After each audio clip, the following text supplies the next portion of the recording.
अस्सलाम वालेकुम वरहमतुल्लाहि वबरकातुहू। ಎಲ್ಲರಿಗೂ नमस्कारಗಳು।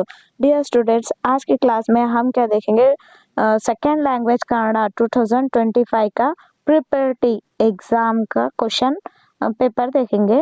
फर्स्ट बीट में क्या रहता, ऑब्वियसली आप लोगों का ऑब्जेक्टिव टाइप क्वेश्चन है। फर्स्ट क्वेश्चन देखिए, प्रश्ನೆ 1, ಕೋನರು ಈ ಪದದ ಅರ್ಥ? ಎ ಕೆಲಸ, ಬಿ ಚಿಗುರು, ಸಿ ಚದುರು, ಡಿ ಮೋಹಕ. ಪ್ರಶ್ನೆ 2, ಗೋವಿಂದನಿಂದ ಈ ಪದದಲ್ಲಿರುವ ವಿಭಕ್ತಿ ಪ್ರತ್ಯಯದ ಹೆಸರು? ಎ ಪ್ರಥಮ, ಬಿ ದ್ವಿತೀಯ, ಸಿ ಚತುರ್ಥಿ, ಡಿ ಸಪ್ತಮಿ. ಪ್ರಶ್ನೆ 3, ಬೆಟ್ಟದಾವರೆ ಇದು ಈ ಸಂಧಿಗೆ ಉದಾಹರಣೆಯಾಗಿದೆ? ಎ ಆಗಮ, ಬಿ ಆದೇಶ, ಸಿ ಲೋಪ, ಡಿ ಸವರ್ಣ. ಪ್ರಶ್ನೆ 4, ಧ್ವನಿ ಪದದ ತದ್ಭವ ರೂಪ? ಎ धनी, बी दिनी, सी निधि, डी धनी. ये आप लोगों के 4 ऑब्जेक्टिव टाइप क्वेश्चन आंसर्स है। नेक्स्ट बीट में क्या है बोले तो 1 मार्क के क्वेश्चन आंसर देखिए। ಪ್ರಶ್ನೆ 1, ವಿಷದ ಬಾಣವು ಮರಕ್ಕೆ ಏಕೆ ತಗುಲಿತು? ಪ್ರಶ್ನೆ 6, ಪುಟ್ಟ ರಾಜರ ತಂದೆ ತಾಯಿಗಳ ಹೆಸರೇನು? ಪ್ರಶ್ನೆ 7, ಸಸ್ತನಿಗಳ ಆಶ್ರಯ ತಾಣಗಳು ಯಾವ್ಯಾವು? ಪ್ರಶ್ನೆ 8, ವಿದ್ಯಾರ್ಥಿಗಳು ಕಾಫಿ ಕುಡಿಯಲು ಎಂತಹ ಕಪ್ಪುಗಳನ್ನು ಆಯ್ದುಕೊಂಡರು?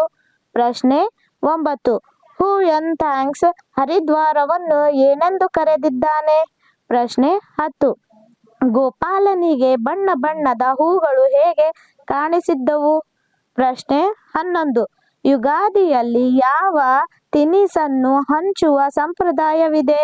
ಪ್ರಶ್ನೆ 12, ನಮ್ಮ ಕರ್ತವ್ಯಗಳನ್ನು ಹೇಗೆ ಮುಗಿಸಬೇಕೆಂದು ಕವಿ ಹೇಳಿದ್ದಾರೆ? ಪ್ರಶ್ನೆ 13, ಮನಸ್ಸು ಅಳಿಯಾಸೆಗಳ ಸುಳಿಗೆ ಸಿಲುಕಬಾರದು ಏಕೆ? ಪ್ರಶ್ನೆ 14, ಕುಣಿಗಲ್ ಕೆರೆ ಹೇಗೆ ಬಾಗಿದೆ? ಪ್ರಶ್ನೆ 15, ಕೆರೆಗಳು ನಿಷ್ಪ್ರಯೋಜಕ ಆಗುವುದು ಯಾವಾಗ? ಪ್ರಶ್ನೆ 16, ಬಸವಣ್ಣನವರ ಪ್ರಕಾರ ನಶಿಸುವುದು ಯಾವುದು? 1 मार्क के हो गए। अब 2-3 मार्क के क्वेश्चन आंसर देखिए।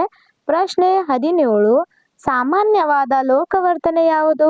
ಪ್ರಶ್ನೆ 18, ನಮ್ಮ ದೇಶದ ರಕ್ಷಣಾ ಪಡೆ ಏಕೆ ಪ್ರಬಲವಾಗಿರಬೇಕು? ಪ್ರಶ್ನೆ 19, ಹಕ್ಕಿಗಳು ಗೂಡನ್ನು ನಿರ್ಮಿಸುವ ಉದ್ದೇಶವೇನು? ಪ್ರಶ್ನೆ 20, ಹರಿದ್ವಾರವನ್ನು ಲೇಖಕರು ಹೇಗೆ ವರ್ಣಿಸಿದ್ದಾರೆ? ಪ್ರಶ್ನೆ 21, ಕೂಗಾಟದ ಬದುಕು ನಿಷ್ಪ್ರಯೋಜಕ ಎಂಬುದಕ್ಕೆ ಕವಿ ನೀಡುವ ನಿರ್ದೇಶನಗಳಾವೆವು? ಪ್ರಶ್ನೆ 22, ನಮ್ಮ ಬದುಕು ಕೆಸರಿನ ಬದುಕಂತಿರಬೇಕು ಏಕೆ? ಪ್ರಶ್ನೆ 23, ಕಳ್ಳರ ಗುರು ಕಥೆಯಿಂದ ನಾವು ಕಲಿತುಕೊಳ್ಳಬೇಕಾದ ವಿಚಾರಗಳೇನು? ಪ್ರಶ್ನೆ 24, ಹೊಳೆಯ ದಂಡೆಯ ಸಾಲಿನಲ್ಲಿ ಹಿಂದಿನ ಯಾವ ನೆನಪುಗಳಿವೆ? नेक्स्ट बीट कौन सा है बोले तो कवि परिचय। 3 मार्क का देखिए, कवि परिचय। प्रश्न 25, श्री पंडिताराध्य शिवाचार्य। 5th बीट देखिए, पद्यದ ಸಾರಾಂಶ, पोयम समरी लिखना है।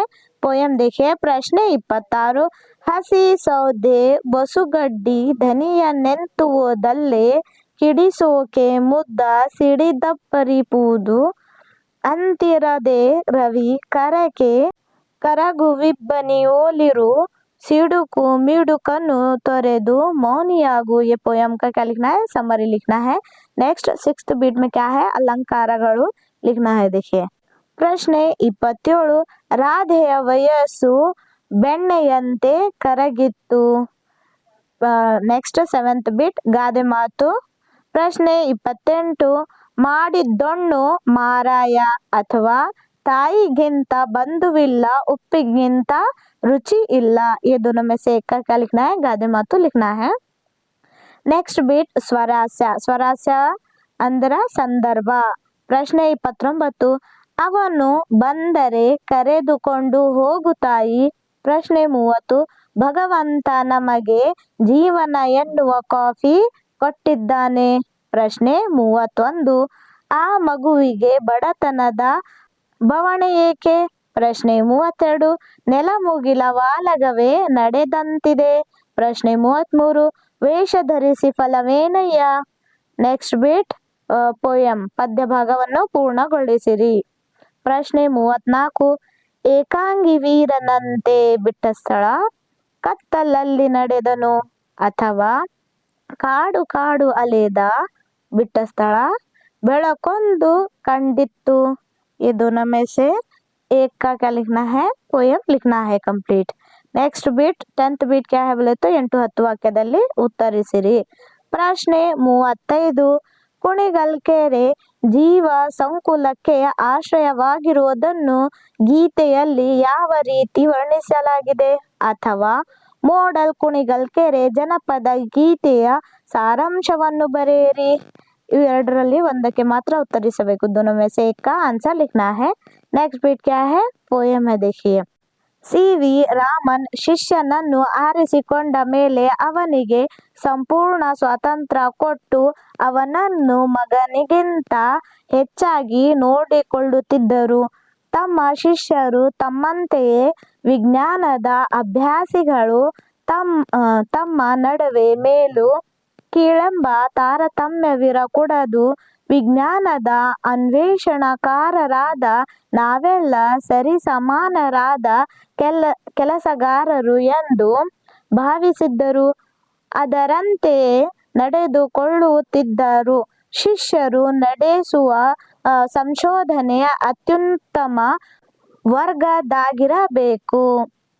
ಇತರರನ್ನು ಸುಮ್ಮನೆ ಅನುಸರಿಸುವುದು ಸಮರ್ಥ ಕೊಡದು ಸ್ವಂತಿಕ ಇರಬೇಕು.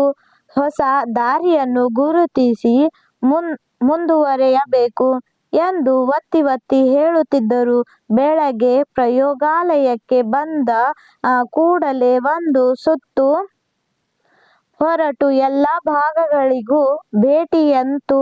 ಪ್ರತಿಯೊಬ್ಬ ಶಿಷ್ಯನು ಏನೋ ಮಾಡುತ್ತಿದ್ದಾನೆ. ಕೆಲಸದಲ್ಲಿ ಅವನ ಪ್ರಗತಿ ಎಷ್ಟು ಎಂದು ವಿಚಾರಿಸುತ್ತಿದ್ದರು. ಮುಂದೆ ಏನು ಮಾಡಬೇಕೆನ್ನುವ ವಿಷಯವಾಗಿ ಸಲಹೆಗಳನ್ನು ಕೊಡುತ್ತಿದ್ದರು. ಶಿಷ್ಯನೇನಾದರೂ ಹೊಸ ವಿಷಯವೊಂದನ್ನು ಬಯಲಿಗೆ ತಂದಿದ್ದನೆಂದರೆ ಬೆನ್ನು ತಟ್ಟಿ ಅವನನ್ನು ಎಲ್ಲರ ಎದುರಿಗೆ ಹೊಳೆಗೆ ಅಟ್ಟಕ್ಕೇರಿಸುತ್ತಿದ್ದರು. ಶಿಷ್ಯರು ಗುರುವಿನ ಕೋಟಾಟದಿಂದ ಉಬ್ಬಿ ಹೋಗುತ್ತಿದ್ದರು. ಸಂಶೋಧನೆಗಳನ್ನು ಮತ್ತಿಷ್ಟು ಹುರುಪಿನಿಂದ ಮುಂದುವರೆಸುತ್ತಿದ್ದರು. देखिए ये है टोटल पैसेज. एक बार देखिए, अगर आप लोगों को समझ में नहीं भी आया तो स्क्रीनशॉट ले सकते हैं आप. नेक्स्ट इसके क्वेश्चंस देखेंगे. ಪ್ರಶ್ನೆಗಳು 36. ಶಿಷ್ಯರನ್ನು ಕುರಿತು ರಾಮನ್ ಅವರ ಮನೋಭಾವನೆ ಏನಾಗಿತ್ತು? ಪ್ರಶ್ನೆ ಆ. ಶಿಷ್ಯರನ್ನು ಹಿರಿದುಂಬಿಸುವ ರಾಮನ್ ಅವರ ದೈನಂದಿನ ಕಾರ್ಯವನ್ನು ತಿಳಿಸಿ. ये दोनों पैसेज के क्वेश्चन है. नेक्स्ट बीट क्या है, ಪ್ರಬಂಧ ಬರಿಬೇಕು ನೋಡ್ರಿ. ಯಾವುದಾದ್ರೂ ಒಂದು दोनों में से एक का ಪ್ರಬಂಧ लिखना है. ಪ್ರಶ್ನೆ 37. ಕ್ರೀಡೆಯ ಮಹತ್ವ ಅಥವಾ ದೇಶಾಭಿಮಾನ ಮೂಡಿಸುವಲ್ಲಿ ರಾಷ್ಟ್ರೀಯ ಹಬ್ಬಗಳ ಪಾತ್ರ. ये दोनों में से एक का क्या लिखना है, ಪ್ರಬಂಧ लिखना है. नेक्स्ट बीट लास्ट लेटर है. देखिए लेटर कौन सा है. ಪ್ರಶ್ನೆ 38.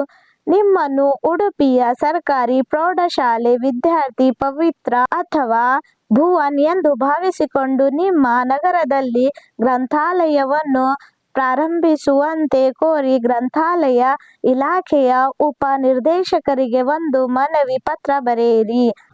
ಅಥವಾ ನಿಮ್ಮನ್ನು ಚಿತ್ರದುರ್ಗ ಸರ್ಕಾರಿ ಪ್ರೌಢಶಾಲೆ ವಿದ್ಯಾರ್ಥಿ ವಿನಯ್ ಎಂದು ಭಾವಿಸಿಕೊಂಡು ನಿಮ್ಮ ಶಾಲಾ ವಾರ್ಷಿಕೋತ್ಸವ ಕಾರ್ಯಕ್ರಮದ ಆಚರಣೆಯ ಕುರಿತು ತಿಳಿಸುತ್ತಾ ಬಳ್ಳಾರಿಯ ನಿಮ್ಮ ಸ್ನೇಹಿತ ಕಿಶನ್ಗೆ ಒಂದು ಪತ್ರ बरेरी. देखिए ये प्रिपरेटरी एग्जाम का क्वेश्चन पेपर है. के अलावा कोई भी प्रिपरेटरी एग्जाम क्वेश्चन पेपर अगर मेरे को मिल गए तो मैं वो भी अपलोड करूंगी. होप आपको ये हेल्प हो. Thank you.